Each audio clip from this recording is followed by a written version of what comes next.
mbokku sénégalais yi maa ngi leen di nuyu di leen ziar Xaadim Rasul Mbay seen mbokku sénégalais mooy wax ak yéen ci sunu réew wax ji nga xam moom la ñu fas yéene wax nag ki nga xam ne moom la yàlla jiital ci réew mi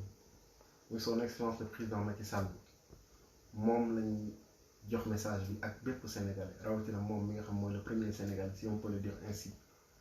ndax moom la xëy na sénégalais yi doy la woon 2012 xëy na sénégalais yi moom lañ doy la waat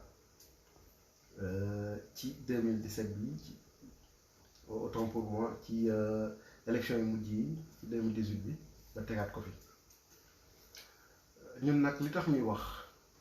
mooy ay sénégalais lañu bëgg suñu réew lool am fa ay wéjur am fa njaboot am fa kilifa yoo xam ne ñoom lañ gëm te di leen cher jàngee ci réew ma juddoo ci réew ma yaroo fa màgge fa jànge fa ba bénéficier ci bourse yooyu jànge ci école publique sénégalais yi dem ba université même si man mii di wax yéen université privée laa nekkoon terewul amoon naa bourse ba bi may ñëw fii di fi jàng kon bu réew mu yëngoo mbaa am yu fa am dañuy ñëw wax ak ñi nga xam ne ñoom lañ dénk suñu réew lii képp moo ngi tax ñuy wax du dañ leen ëpp xam-xam du dañ leen ëpp njàng déedéet nous sommes concernés wala tax ñuy wax ak yéen ci njëkk ak teraanga di wax ak le président Macky Sall looloo tax ñuy wax ñaareel bi nag xëy na waxtaan dañ koy tënk ci ñaari point bu njëkk mooy ci yarum réew mi point bi ci topp mooy ci sénégalais de la diaspora li ñuy xaar ci réewum Sénégal te wax yooyu am naa ci ay seede yoo xam bis buñ ci toll dinañ ko jël bu ko defee ci wàllu réew mi monsieur le président de la république boo demee ba yàlla dogal message bi nga jot mbaa ñi nga xam ni say ministre lañu wala say député wala say directeurs généraux jot nañ ci lii nan la ko jotal ndax mës naa wax message boo xam ni keroog say ndaw ñoo toogoon buñ ci eggee dinaa leen tudd te xëy na jot nga ci xëy na jotoo ci te loolu la Sénégal yi di xaar ci yéen monsieur le président de la république yorinu réew mi de ba nga ñëwee 2012 jël Sénégal yor ko avant nga ko yor am nga constat boo defoon am na injustice bu daloon ci yow ba Sénégal yépp xeexle la ba suñ borom mi dara tëwul jël réew mi teg ko say loxo nga waxoon ñu wax yu bari nga waxoon ko wax ko sénégalais ba sénégalais teg la ci bopp réew mi ci biir wax yooyu kat am na ci loo xam ne di monsieur le président de la République gis nañ ni dañ na te loolu dafa jaaduwul ndax Sénégal daa jël arméem jox la ko jël signature am jox la ko jël moyen yéppam jox la ko ngir nga yor réew mi jaale ko fi nga ko war di jaale neewuñ waxu na ni defoo leen ngeen war a def xëy na def ngeen ci seen kattan toll wala seen yéene waaye li des daa bëri yaakaar gi Sénégal yi amoon dafa tas ñu bëggoon ngeen toog seen xukum mën a kan seet seen diggante ak seen borom li nga xam noonu ngeen war a yore réew mi ci wàllu transparence nga xam ne képp koo xam ne dafa yor alalu réew mi dafa war a rendre compte citoyen sénégalais yi loolu dafa war a am monsieur le président de la république rapport yi nga xam ne les corps de contrôle yi ngi koy def moo xam IGE la moo xam Cour des comptes la moo xam OFNAC la moo xam yooya yépp dafa war a jaar fi mu war a jaar ay réforme institution yu ngeen war a def ba rapport yooyu tey ñu mën koo jébbal ñi nga xam ne ñoo ko war a yor ba mën a doxal réew mi justice bi nekkal fi ñëpp ñu am une justice impartiale mais pas une justice partiale des règlements de compte on n'en veut pas monsieur le président de la République tout ce que l'on veut c'est que les citoyens sénégalais puissent sentir que la personne qui les dirige est à la hauteur de cette tâche mais la personne qui les dirige de la manière la plus responsable bu ñu ñëwee par exemple ci wàllu santé yi monsieur le président de la République amul bis bu yàlla sàkk wala semaine buy jàll te réew mi doo gis ci Facebook bi wala ñu partage ci WhatsApp yi nit koo xam ne dafa nekk ci jafe-jafe feebar gu doy waar goo xam ne xëy na waa Sénégal mun ñu koo faj wala moyen faj ko amu fa wala ci boppam sax moom amul moyen ci boppam pour faju te loolu jaadul ci réew mu toll ni Sénégal ngeen yor seen caisse noire boobu am na lu mu daan dafa am ay questions yu mu war a régler mën na am des questions d'ordre social mais surtout des questions d'ordre sécuritaire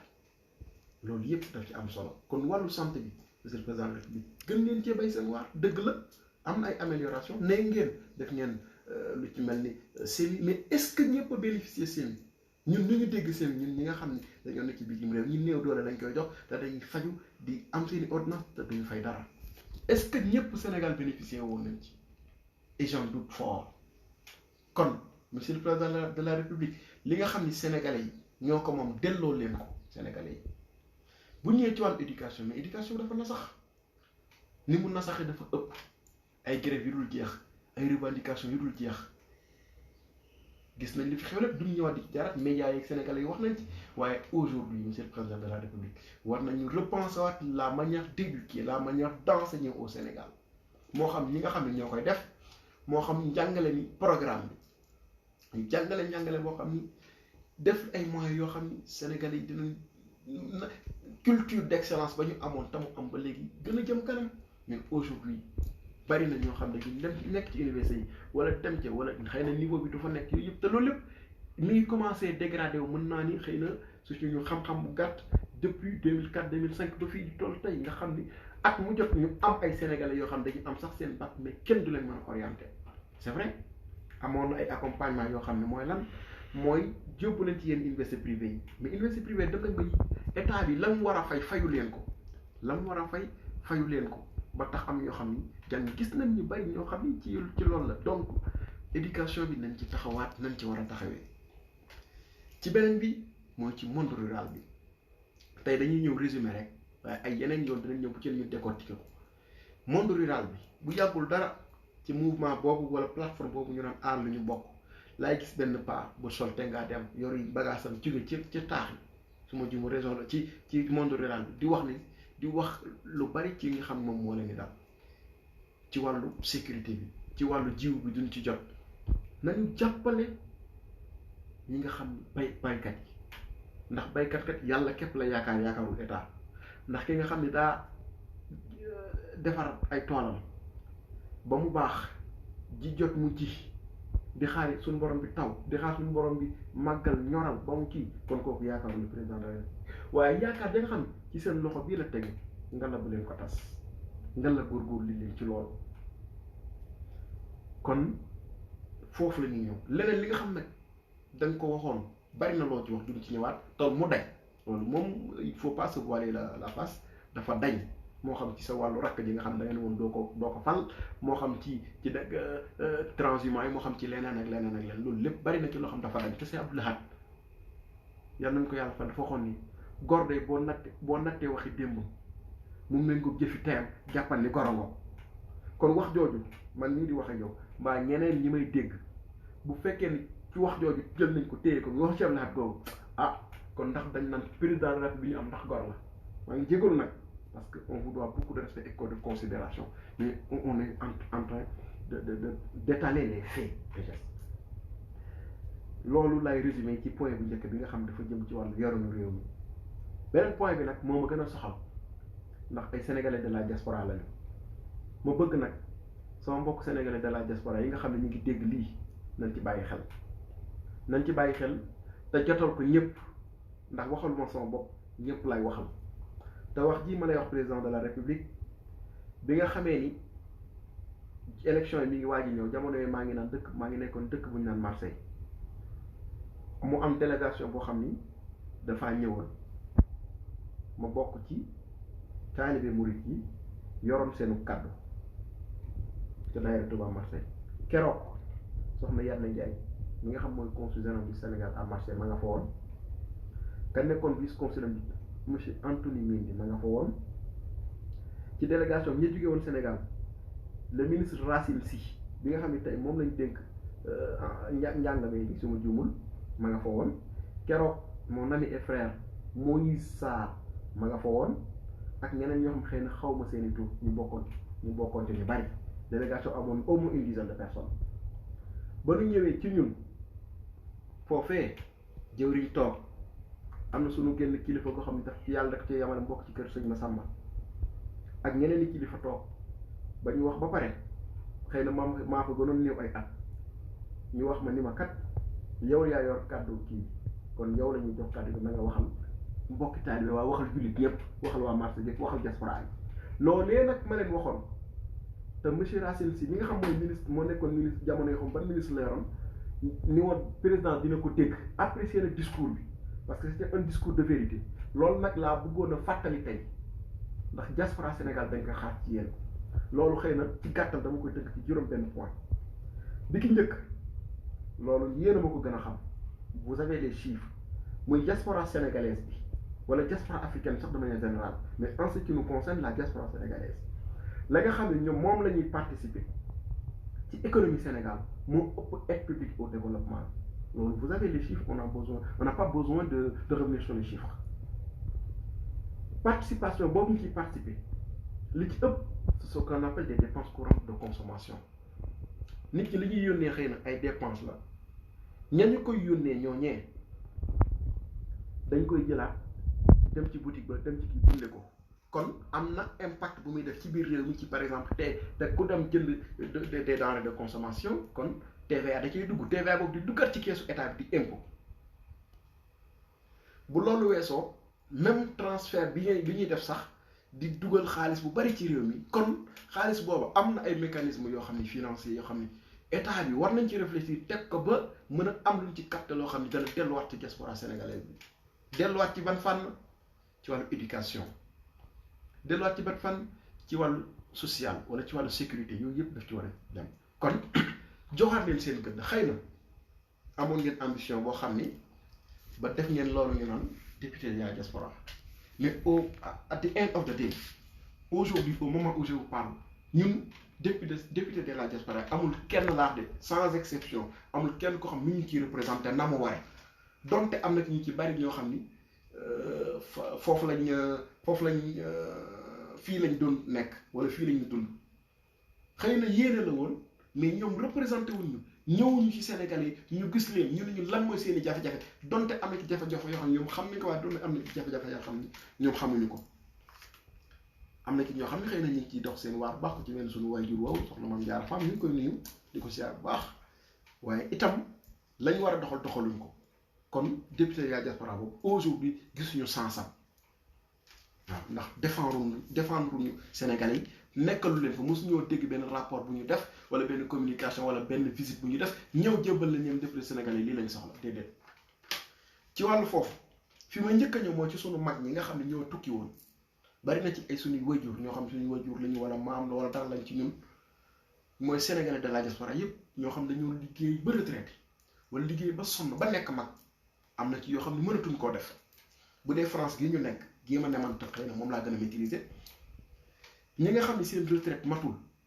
ñi nga xam ne seen retraite mat na pour ñu fay seen retraite c'est pas un problème mën nañ dem Sénégal topp bu ñu war a fay seen retraite dañ koy fay dañ leen koy fay mais ñi nga xam ne xëy na seen retraite sax matul vieillesse bi nga xam ne moom lañ leen di fay dañ ko assigné ak obligation de résidence maanaam boo fi toogul juróom-benn weer loolu duñ la ko mën a fay moo tax ñu fiy toog di fi tumuraanke te ay mag lañu ku dem ba am juróom-ñaar fukki at ak lu topp wala juróom-ñetti fukki at wax dëgg la nga daan ñaan yàlla mooy ne Sénégal sa wetu njaboot di gis say sët ñu lay toppatoo loolu moo leen war kon monsieur le président de la République foofu li ñu fa bëgg mooy yow sa rapport yi nga am ak waa France wala le gouvernement français ngeen signé accord yoo xam ne ñooñee day danañ dem toog Sénégal di dund gu neex kër yu yaatu ba ñu dund ci kër yu xat yii ngir mën a jot seen loolu lu ngeen war a def la lu ñuy xaar ci yéen la jëpp te jëlaat diaspora yi waroon nañu wax loolu waaye waxoon nañu ko loolu lay point bu njëkk bi obligation de résidence bi ñu assigné ci li ñu leen di fay nañ ko dindi te lu ngeen mën la beneen bi mooy ci wàllu programme d'acquisition logement xëy na am na ay programme privé yoo xam ne ñi ngi koy def des promoteurs wala dara mais ñi nga xam ni ay kii public lañu institution publique lañu moo xam ay institution publique lañu ñooñu ci boppam war nañu accompagner moo xam SICAP la moo xam HLM la accompagner Sénégalais de la diaspora ba acquisition bi yomb lool woyof lool ba ñëpp ku ci ne am kër ndax kër sécurité la ci doomu aadama loolu xalaat leen ci ak indi ci ay solution ñeenteelu point bi mooy xale yi nga xam dañ foo juddoo suñu doom seen wàllu yar réew yu mag yi dañu am ay centre culturel lu ci mel ni France boo demee Sénégal Angleterre et am nañ centre culturel lan moo taxoon ñu takk seen i centre culturel ngir seen i doom seen i nit ñay ne foofu seen doom yi fa juddoo ñu yar leen ci culture française wala ci culture britannique wala ci culture allemande wala ci culture ca moo xam réew mën jóge waaye jàngal leen seenu làkk ba ñooñu dañuy am fibre patriotique bëgg seen réew ba mën a buñ ëllëg ñu mën a dellu seen réew buñ fa delloo mën faa def lañ faa war a def xëy na Sénégal amagul doole googu waaye ak ressources yi fa feeñ loolu war nañ ko xalaat ba ay centre culturel fépp sénégalais fépp jabootu Sénégal ne te nombre bi permettre ko ñu def leen ay centre culturel yoo xam dañ fay jàng seen diine di fa jàng seen culture loolu dafa war a am xëy na am na ay canevas ay mécanismes yoo xam déjà existent ci wàllu daayira yi li ma gën a maîtriser xëy na mu gën koo gis mu gën a fës donte daayira yi ak kër diine ku ci ne yaa ngi am seen i kii organisé mais ci wàllu këru lislaam yi ñu gën koo xam ci kër Serigne Touba yi am na ay nit yu fay nekk di jàngal xale yi am na waaye état bi dañu war a accompagner nit ñi accompagner mooy foo xam ni nombre de sénégalais permettre na leen ko ñu yóbbu fa ay jàngalekatu alxuraan yoo xam ne bu dee dëkk ba am na ku fay jàngal alxuraan ñu titulariser ko mu doon fonctionnaire ñu di ko fay mu nekkal fa Sénégal bu dee foo xam ne amuñu ko ñu dépêché jël ay fonctionnaires yoo xam ni danañ leen mën a jàngal dañ leen mën a jàngal ay seen diine waaye jàngal leen seen culture ndax am na ki ñoo xam ne dëkk yu ñuy nekk duñ làkk français. je donne un exemple boo demoon Italie tey wala Espagne wala feneen ñoom dégguñu français xale yooyu bu ñu màggee olof la ñuy dégg ak italien ëllëg bu ñu paree seenu njàng fan la ñuy mën a liggéey xëy na Italie te xëy na parfois ak der bu ñuul ba ak yeneen tax na ba di liggéey yéen mën a liggéey duñ ko mën a liggéey seen waajur dañuy obligé ñuy dugg def li seen waajur doon di moodu mën wala def leneen te loola aussi war nañ bu ñu jàngee sax xëy na ñoom mën a servir Sénégal te loola li koy accompagner mooy ñu mën a maîtriser làkk boobu te loolu mécanisme yi da cee bokk fi may tëjee di fa jeexale mooy ci wàllu étudiants yi fii ñun moom li ma wax monsieur le président de la République fii la ñu jàngee nañ Sénégal am bourse ba ñu am bourse ba ñëw fii ba jàng na te bourse bi nga njëkk a jox bi nga toogee président bi nga toogee nekk président man li nga ko jox tey les preuves sont là xëy na fii la ñuy jàngee ñi fi jàngee dañuy bëgg bu ñu jàngee ba pare dem ñibbiwaat seen réew participer ci seen économie réew wala seen développement réew moo xam dañuy dem ñu engagé ci fonction publique moo xam ci privé bi wala ñu yor seeni projet bopp te loolu war nañ leen accompagner waaye étudiants yi nekk fii dañuy tumuranke monsieur le président dinañ tumuranke ci wàllu logement bu ñuy ñëw dinañ tumuranke ci wàllu prise en charge wàllu logement yooyu damay profité di ko félicité wax dëgg ko waxal yàlla mooy Moïse Sarr mi nga xam ne actuellement moom secrétaire d'état la ci gouvernement chargé des Sénégal de l'extérieur xam na réalité yooyu te yàlla def na liggéey na ci liggéey bu am solo xëy na liggéey bu am solo bi mu ci def moo tax promotion politique boobu mu am ko liggéey waaye dañ ko war a gën a jëm kanam ba Sénégalais du buñ jugee fee am seen prescription am seen lépp war a ñëw duñu tumuranke loolu bu doon solidarité bi fi am ci wàllu rawatina daayira ak association sénégalais dina am ñoo xam ci mbedd yi la ñuy faral am nañu ko def loolu mooy benn bi ñaareel mooy ci wàllu bourse yi nañu bàyyi wàllu maanaam bourse bi di ko jël di ko jox ñoom xëy na sax ñooñu mérité wuñ ko wala enfin am nañu ko mérité mais yeyoowuñu ko laa bëggoon a wax ndax am na ñoo xam ne seen wëju day bari doole loolu ñu jël leen jox leen bourse loolu jaaduwul nañ ko jox ñi ko mérité ci wàllu critères sociaux waaye itam bu ñëpp mënta am bourse ñu am ñoo xam ne dañ leen jox ay aides yoo xam ne dina leen dimbali ci ñu mën a jàng ni ñu waree mais da ngay boole jàng liggéey bu sa année scolaire jeexee nga war a daw liggéey pour lan bëgg koo dundee bëgg a fay sulias bëgg loolu monsieur le président la war ngeen a signé ak état français ay convention yoo xam ni day yombal sénégalais yi loolu fi ma jeexalee mooy au moment où l'on parle amul benn autorité boo xam ni dégg naa mu wax ci problème inscription yi bi nga France bëggee yokk nous avons des liens séculaires avec la France et ça continue de persister on ne peut pas renier loolu mënuñu ko dagg donc am na ci loo xam dañu ko war a dindi nag mais am loo xam mënuñu ko dagg kon bu ko defee foofu war ngeen ci agir ba Sénégalais duñ amati problème boobu fii nga xam ne moom laay jeexale mooy aujourd'hui au moment où l'on parle je lance une alerte bari na étudiants yoo xam ne ren jii bu xafee dinañ doon ay sans papier ci dëkk bii fii ci France may wax ak yéen li tax mooy ci wàllu nañ doon changer nañuy renouveler titre de séjour daf ci am changement yu ci am bu njëkk soit da ngay am bourse wala ngay liggéey am ay bulletins de paie mën ko fournir mais du ñëpp ñoo koy am parce que étudiants yi à temps partiel la ñuy liggéey wala parfois été ba été la ñuy liggéey bu dul loolu da ngay gis nit mu defal la prise en charge bind que ni waaw mën naa ko et cetera voilà pour mën ko kii mais prise en charge boobu aujourd'hui bi nga xamee am na ci université yoo xam ne pratiqué wuñu hausse bi hausse inscription bi li ñu def mooy yenn préfecture yi li ñu def mooy dañuy jël ni autorité maanaam prise en charge boobu la personne qui fait la prise en charge est obligée dem banque am def benn mu def ak attestation de prise en charge et une obligation de prélèvement une obligation de virement de 615 € mooy kooku muy defal prise en charge mais du loolu ñëpp ko mën même ku ko mën sax nit ki boo seqatoo ak moom dara du sa rak du sa jaraaw du sa mënoo ko def kon monsieur le président de la république xoolaat leen sénégalais yi yërëmaat leen sénégalais yi taxaw leen ci jaamu soxlay sénégalais yi da ngeen xam ne yéen lañu fi teg ñun ñëpp ay gëm lañu ñii buñ gëmul yonent bi yàlla suñu borom ñëpp gëm yàlla ñii Iisaa lañ topp ñii sallallahu alayhi wa sallam lañ topp kon ba njaboot gi ñu doon yow président de la République nga jaboote sénégalais yépp ci wàllu àdduna kon war ngaa bay sa waar bu baax a baax a baax ba ressources yi nga xam ne feeñ na fa la nga xam ne da koy génne ngeen fexe ba mu dellu ci sénégalais yi mu bañ a dem ci compte yoo xam ni du noonu am na ci yoo xam ne dañ ci ñëwaat tey dañ doon ubbi rek de manière ramassée ci li nga xam ni moom moo ñu soxal ñoo ngi jéggalu nag ci lépp loo xam ne dëng na ci lépp loo xam ne jub na ci ñoo xam ne suñu borom képp moo ko yeyoo ñu ngi leen wax asalaamaaleykum wa rahmatullahi taala wa barakatuh ñu ngi leen di jaajëfal suñu bokk Sénégal yi nga xam ne